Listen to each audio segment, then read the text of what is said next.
teman-teman, hari ini kita akan belajar tentang sebuah teknik yang sangat berguna untuk memecahkan masalah kompleks, yaitu computational thinking. Ketika menggunakan komputer untuk mengerjakan sebuah tugas, komputer akan memprosesnya sesuai dengan perintah yang kita berikan.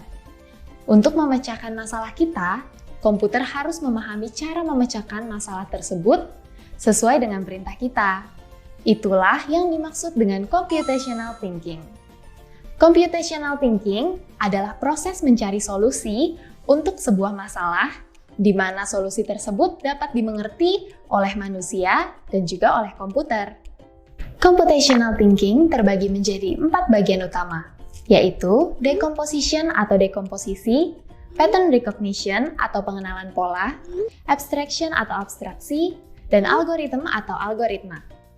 Sebuah masalah yang rumit akan tampak sulit diselesaikan ketika dilihat pertama kali.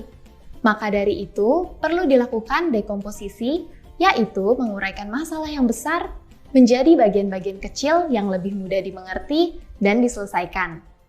Contohnya, ketika sekolah mengumumkan jadwal ujian sekolah, maka kita perlu menguraikan apa saja yang harus dilakukan sebelum mengikuti ujian. Mulai dengan membuat pertanyaan-pertanyaan seperti ini.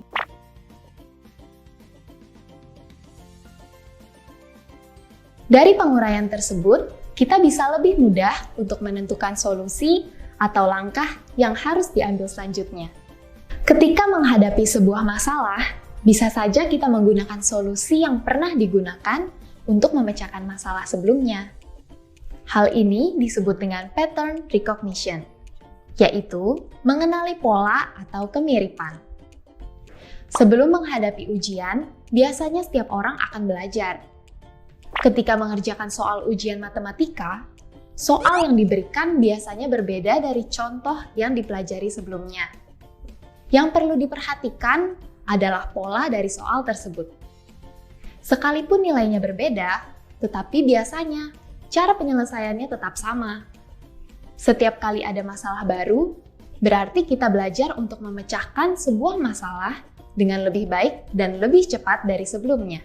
Seringkali sebuah solusi untuk memecahkan masalah akan lebih mudah diterapkan ketika instruksinya dibuat lebih sederhana, dengan cara mengabaikan bagian-bagian yang rinci dan hanya fokus pada bagian yang penting saja.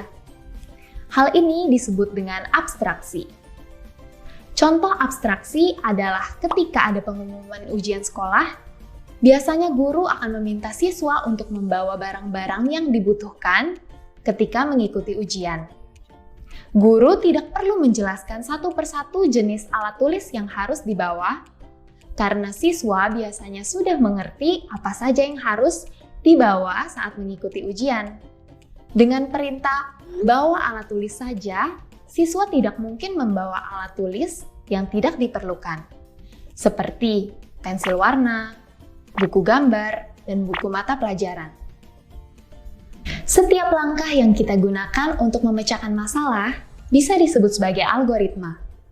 Sekalipun istilah algoritma ini lebih sering dipakai dalam dunia pemrograman, tetapi sebenarnya algoritma ada pada semua hal yang kita kerjakan. Karena setiap kegiatan pasti berisi langkah-langkah yang harus dilakukan. Seperti contoh, persiapan mengikuti ujian tadi.